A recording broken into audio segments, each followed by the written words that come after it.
اعوذ باللہ من الشیطان الرجیم بسم اللہ الرحمن الرحیم رب اشرح لی صدری ویسر لی امری واحلل عقدۃ من لسانی یفقہوا قولی۔ بکھر موتی دوسرا حصہ۔ واقعی حق طلبی ہے تو حق ضرور کھل جاتا ہے۔ ایک حدیث میں ہے، حدیث تو پرانی ہے مگر منکر اور موضوع نہیں، صرف پرانی ہے لیکن فضائل اعمال میں ہے، اس لیے لوگ اسے قبول کر لیتے ہیں۔ عرب میں ایک پہلوان تھا، اس کا نام رکانہ تھا۔ وہ بڑا زبردست پہلوان تھا اور مشہور یہ تھا کہ یہ 1000 آدمیوں سے مقابلہ کر سکتا ہے۔ بہت طاقتور تھا۔ اس کے بدن کے وزن کی یہ کیفیت تھی کہ اونٹ ذبح کر کے اس کی کھال بچھا دی جاتی اور رکانہ اس پر بیٹھتے اور نوجوان عرب اس کھال کو کھینچتے تو وہ کھال ٹوٹ جاتی، پھٹ جاتی، مگر وہ حصہ نہیں ہلتا جس پر رکانہ بیٹھے ہوئے تھے۔ حضور صلی اللہ علیہ وسلم نے ان کے سامنے اسلام پیش کیا اور فرمایا، رکانہ، آخرت آنے والی ہے، کیوں اپنی عمر کو برباد کر رہے ہو؟ اسلام قبول کر لو اور اللہ تعالیٰ کی طرف متوجہ ہو جاؤ۔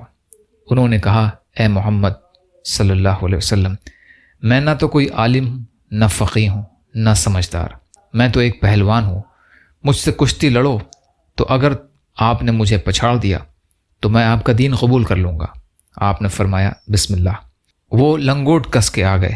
1-2 داؤں اور پیچ کے بعد حضور صلی اللہ علیہ وسلم نے اس کی کمر میں ہاتھ ڈالا اور ایک ہاتھ سے اس طرح اٹھایا جیسے کوئی چڑیا کو اٹھاتا ہے، اور آہستہ سے زمین پر رکھ کر چھاتی پر بیٹھ گئے اور فرمایا، رکانہ، اب کہو۔ مگر رکانہ کو یقین نہیں آیا کہ میں پچھڑ گیا ہوں، کیونکہ کسی نے آج تک اسے پچھاڑا ہی نہیں تھا، اور حضور صلی اللہ علیہ وسلم نے اس طرح پچھاڑا کہ اتنی وزنی لاش کو ایک ہاتھ سے اٹھا کر نچایا اور آہستہ سے رکھ دیا۔ اس نے کہا کہ کیا میں پچھڑ گیا ہوں؟ مجھے تو یقین نہیں آیا، ایک بار اور کشتی لڑو۔ تو حضور صلی اللہ علیہ وسلم نے فرمایا، بسم اللہ۔ پھر آپ صلی اللہ علیہ وسلم نے 1-2 داؤں پیچ کے بعد کمر میں ہاتھ ڈال کر اٹھایا، نچایا اور آہستہ سے زمین پر رکھ دیا۔ فرمایا، اب بتاؤ، یہی شرط تو ٹھہری تھی، اگر تم پچھڑ گئے تو اسلام قبول کر لو گے؟ اس نے کہا کہ محمد صلی اللہ علیہ وسلم، یہ آپ کے بدن کی قوت تو نہیں ہے کہ میری لاش کو چڑیا کی طرح اٹھا کر نچا دیں۔ معلوم ہوتا ہے کہ آپ کے اندر کوئی چیز ہے۔ حضور صلی اللہ علیہ وسلم نے فرمایا، میں اس اندر ہی والی چیز کی دعوت دے رہا ہوں، بدن کی دعوت نہیں دے رہا ہوں۔ تو پھر رکانہ نے اسلام قبول کر لیا اور اسلام میں پختہ ہو گئے اور بڑے بڑے کام بھی کیے۔ ایک مرتبہ بہت سے چور آئے اور رات کو بہت سے اونٹ بیت المال سے چرا کر چلتے بنے۔ صبح کو پتہ چلا تو آپ صلی اللہ علیہ وسلم نے فرمایا کہ لوگوں، ان کے پیچھے دوڑو۔ رکانہ نے کہا، میں تنہا کافی ہوں۔ چور رات ہی میں نکل کھڑے ہوئے تھے اور تیزی سے بھاگے جا رہے ہوں گے، معلوم نہیں کتنی دور چلے جا چکے ہوں گے۔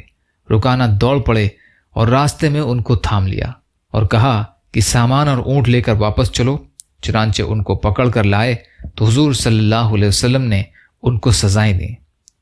کہنے کا مقصد یہ ہے کہ بہت سے لوگوں کے دل میں حق آ جاتا ہے، اگر تعصب نہ ہو اور واقعی حق طلبی ہے تو حق ضرور کھل جاتا ہے۔ مجالس حکیم الاسلام۔ یا اللہ، ہم سب کو کہنے سننے سے زیادہ عمل کی توفیق عطا فرما۔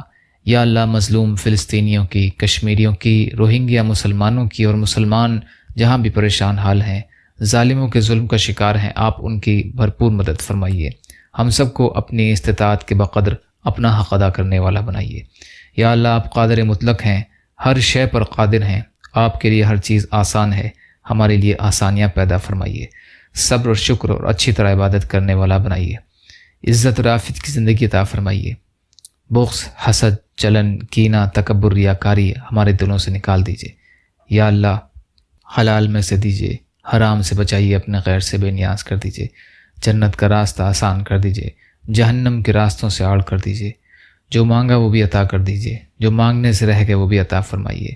اللہم لا تسلط علینا من لا یرحمنا ولا یخافک فینا۔ اللہم اجرنی فی مصیبتی واخلف لی خیرا منہا۔